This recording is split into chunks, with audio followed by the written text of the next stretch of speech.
our Father, Father of life, Father of life. Thank you for this day of promise, this day of compassion and love. Pray now, God, that your blessings and favor will cover this divine moment. For you yourself was born a homeless child, seeking asylum in a land called Egypt. Pray, God, that as we move forward, that you will impress upon this city to be Christ-like in our demonstrations of love, feeding and giving shelter to the homeless of our great city. In Jesus' name we do pray. Amen. Thank you very much. We are here today because Philip Bryant is being prevented from feeding the homeless as his religious convictions dictate according to the Holy Bible. In the Holy Bible, it says time and time again to feed the homeless. It's one of the biggest tenets of the Christian religion. And he merely wants to practice his Christian religion. He drives around with food with him and water, and he sees 5 or more homeless people, or less than 5 people. He wants to be able to feed them and give them water. However, the city of Houston has criminalized this behavior with fines of up to $2,000. And even though it's just a Class C misdemeanor, you can actually be jailed for Class C misdemeanor. So, and it's an oppressive. So what we've done is we filed a lawsuit under the Texas Freedom of Religion law as well as the Texas Constitution. And we filed it in state district court on Wednesday night. And so what we're saying to the city of Houston is, do not trample upon people's religious freedom.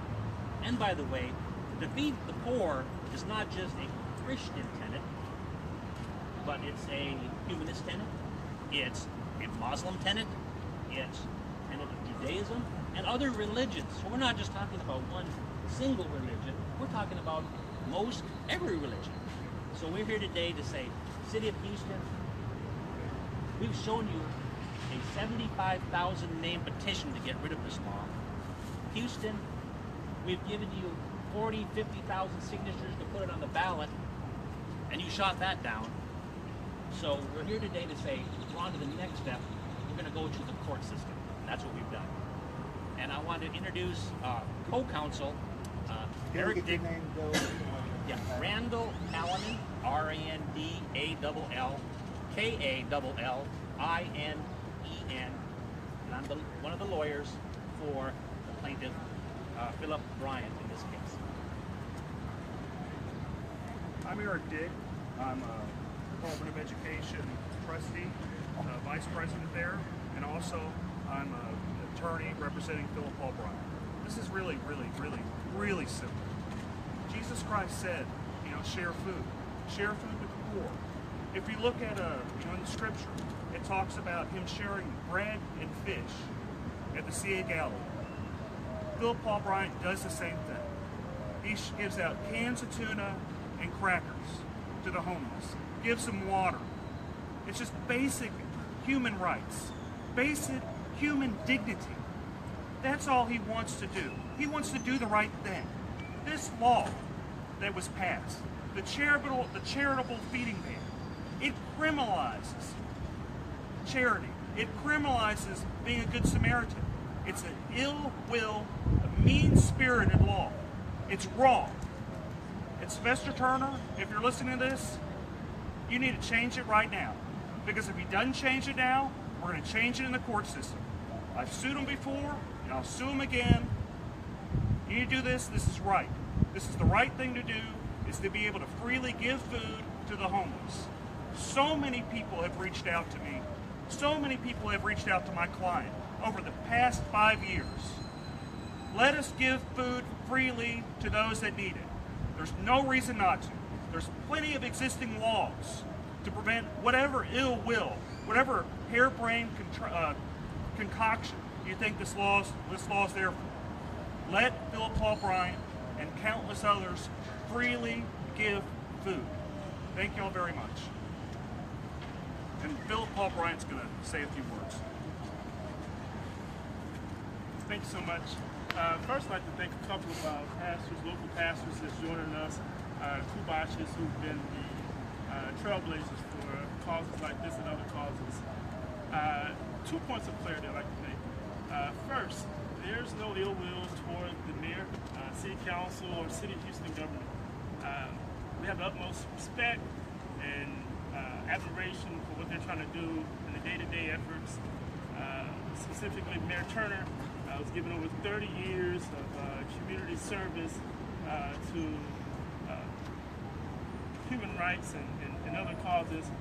I just want to say that there is no animosity, nothing specifically against the city of Houston, Mayor Turner, or former Mayor Parker, in which this law was actually passed on. Second, they just got it wrong on this particular point. Second point, I'm just one individual who's passing out food just because it's the right thing to do. But there's countless other organizations. There's hundreds of great organizations who are putting in more effort, who's doing a better job than I'm doing. I just so happen to be the one that they called on to ask to go ahead and take this to the next level. And there's tens of thousands of tax-paying citizens who just want to go to work, take care of their family, law-abiding, Bible-packing, God-fearing people who don't want to be criminalized whenever they're prompted or urged to try to help people. And so we just want to make sure that we're partnering with the city when we're trying to do good versus the city discouraging. Thank you. We have a few more community speakers. We have the president of the organization who would like to say a few words. Hi, my name is Debbie Williams. I'm the president of Enthusiast of Houston. We have a monthly community giveaway that was shut down last month because of this ordinance. We don't give away hot food, we give away toiletries and other things. And maybe we aren't curing street living or anything, but in that moment when they have a clean pair of socks and some oranges, they feel human. And this prevents us as humanists from following our conscience, our religious and belief that helping others is of value to all of us, not just the people in the community that we're meeting with directly, but also Houston as a whole. We are better people when we take care of the least fortunate in our communities, and I strongly hope that we can move forward with that as this lawsuit moves forward. Thank you. Next we have our Councilman Mike. I'm Councilmember Michael Kubosh, and thank all of you for being here today. Criminalizing the giver of food to the poor and the needy is simply wrong. And I did everything I could when I first got elected to get it back on the agenda for a vote. That highlights one of the major problems with our city government, is that a council member cannot put an issue on city council agenda, and that makes it wrong. And I say you're doing right. Let's keep the push up, and let's get this law changed, and let's get it out of the courts, and let's get the people having the right to feed those that are needy and hungry in our community without government intervention. Thank you. Next we're going to have Nick Cooper say a few words with Food Not Bomb.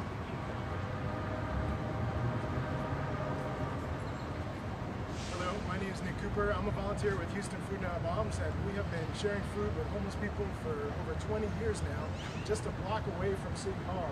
Sometimes the city council members and the mayor make decisions for the homeless without really talking to any homeless people, and it's very easy to just come join us 4 nights a week. We're there Monday, Wednesday, Friday at 8 o'clock in front of the library, and Sunday nights at 7. Have a meal, talk to some homeless people. We have wonderful, healthy meals. And we have noticed that since this law has gone into effect, that people have become more desperate for food.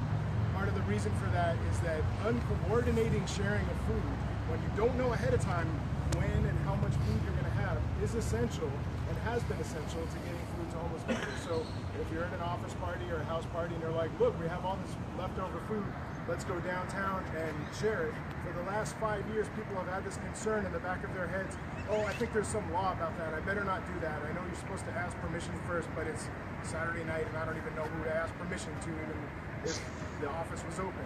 So what's happened is that people have been intimidated. This has created a crisis of food in the streets, and that's one of the many reasons why this law simply needs to be modified or erased into something that is no longer punitive, that no longer has $2,000 fines.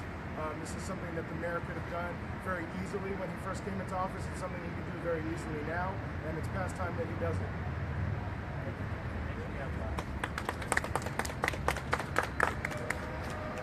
Chris Carmona. It's ironic that we're here on Good Friday, on day of abstinence and fasting.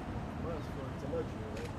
But for the homeless and the less fortunate, it's not a luxury they can just elect to take in a religious holiday year in, year out. 5 years ago, when this started, we sat up there in City Council, we stood and we said, if y'all pass this, we're going to fight it until it's overturned.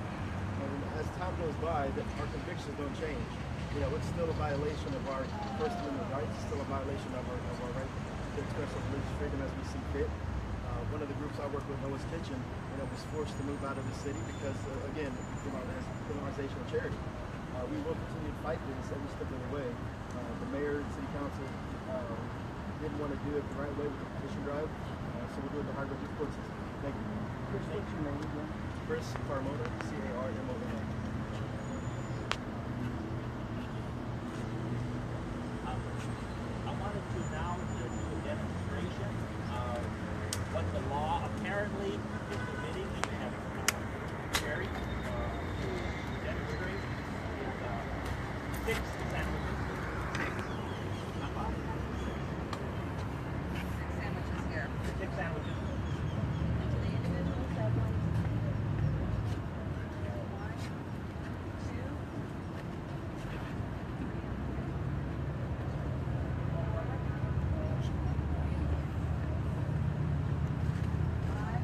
And this sandwich alone, I've already fed 5. This sandwich alone can get me a ticket or get me put in jail. 6 right here. There it is. The horrendous crime that the city of Houston has outlawed. 6 people. Yeah, Pastor Brian, would like to say anything? Prince Bryant, the second local pastor here in the city, and just completely outraged at the inconsideration that's demonstrated by the city of Houston for feeding homeless. The homeless are humans, they are people. They deserve, as one gentleman articulated, random acts of kindness. The idea that the city should be able to profit off of the compassion and kindness of humans is ridiculous. The idea that the city should be generating revenue from something that's done out of the goodness of someone's heart is horrendous. It's really time for us to decriminalize human activity. This is a civil rights issue. This is a human rights issue. This is a common sense issue. There's, as previously mentioned, there's no vendetta against the city. But on occasion, the city does not have the proper constructs in place to make decisions on behalf of all of the community. They should have come to the table with the homeless, with charitable organizations, with pastors and local leaders, and devise a plan that addresses everyone's concern. And so when you have issues that are not done properly on the front side, then it leaves us to be reactionary and pursue whatever causes and avenues that we have to bring justice and bring compassion back to the forefront.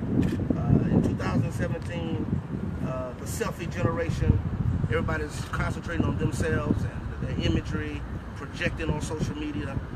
This is a throwback idea that we can be selfless, that we can give, and that we can share out of our abundance to those who have great need.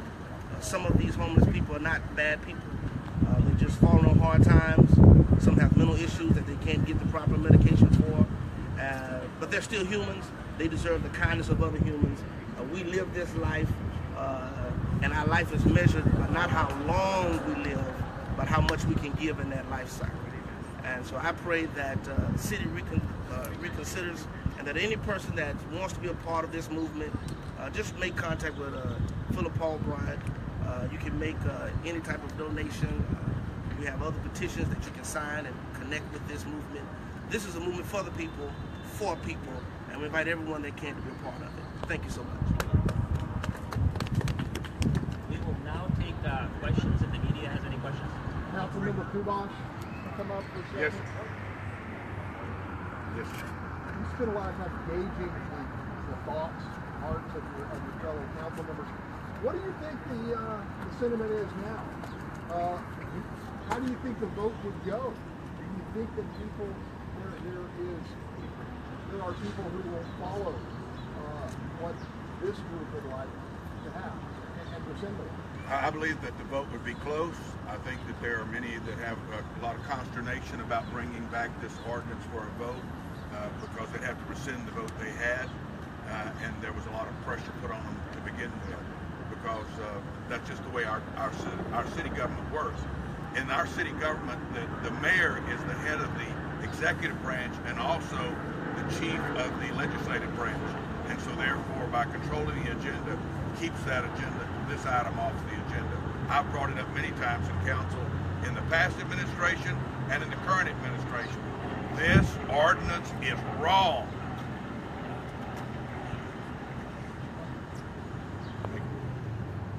This lawsuit comes into reason the city council has passed an resolution restricting tents and restricting the ability to solicit money. Is there any timing? Do you feel like this is, are you pushing back? Or what do you think of those things? Well, there have been a lot of measures over the years by the city of Houston to outlaw what I like to say is homeless behavior. It seems like all these things are directed at whatever the homeless people would commonly do. And so these laws, and there's about 4 of them that I can name: the anti-civility ordinance, this new ordinance regarding panhandling of tents, and so forth, the anti-beating ordinance, the anti-trash receptacle ordinance, law. All these are designed to take away the rights of the homeless, and then in other cases, the rights of other people who want to help the homeless. And a person who knows a lot about the tent and ordinance and the recent anti-paneling ordinance is right here, and maybe she'd like to say a few words. Sherry Dory. Hi guys, my name is Cherie Dore, S-H-E-R-E-D-O-R-E. I'm one of the individuals who had headed up a group of individuals, including the homeless community, to fight against the encampment ordinance with the city of Houston. We had hundreds of homeless people fill out surveys echoing their distaste for this ordinance, and we have directly asked the mayor several times, after the 30 days is up and this law becomes effective, what happens to the homeless people thereafter? And the city of Houston has yet to give any answers. There are no satellite locations that the homeless can go to. So basically the homeless are out on their own, and it puts pressure back on people like myself as an advocate to try to find where the homeless can go and feel safe without being criminalized at the same time. On the day of the vote, we heard the E word, enable. Giving food to the homeless is enabling, or allowing the tents is enabling. I'd like somebody to talk about that. Real quick, it enables them to eat. It enables them to survive. That's what all of this is. This is basic survival for the homeless community. We're not asking for anything more, not 4-star hotels or, food on a silver platter. We're just trying to take care of their basic needs, and that's not enabling. Speaking of enabling, when the city pushes agenda items like this, what does enable is the need for the city to grow bigger. Because when you have homeless people displaced from the streets, where they're going to build? They're going to build some other structure, right? And who's going to fund that? The government, the city. And who's going to hire these people? The city. It's going to create jobs for the city, and it's going to be city bureaucracy that controls it. So when we talk about enabling, that's what happens is when we displace the homeless people, we're enabling the city to grow larger. And I think we're all against that, especially on this issue. And I would like to point out that when these things first come up in the city of Houston, they don't speak about helping the homeless. That's not what they speak about. They speak about, well, this business in the downtown area doesn't like the homeless people here. This business, this landowner, this landowner, this business, this landowner, this business. And that's the people who come out and speak, are the people who have the homeless around them on the public spaces. Homeless people cannot be in the private spaces because they're not renting private spaces, they don't own private spaces, so they must be in the public sector. And to take away their rights and the rights of others in order to move them around from here to there is not right. Furthermore, when they first passed this anti-feeding ordinance, we were at City Hall, a whole bunch of people, and we asked the city, we said, did you ever find one example of anybody getting sick by any of these billions of feedings over the years? And they said no. They affirmatively said no. So this concept that it's for the health, that was added afterwards. That's just like an excuse. So, thank you. So Councilman Trubox, is this a money deal? Is this about money? It comes down to it. You know, it's hard to believe it's not. You know, it's the famous quote was, "Follow the money." You know, so let's follow the money, and you'll see where it goes.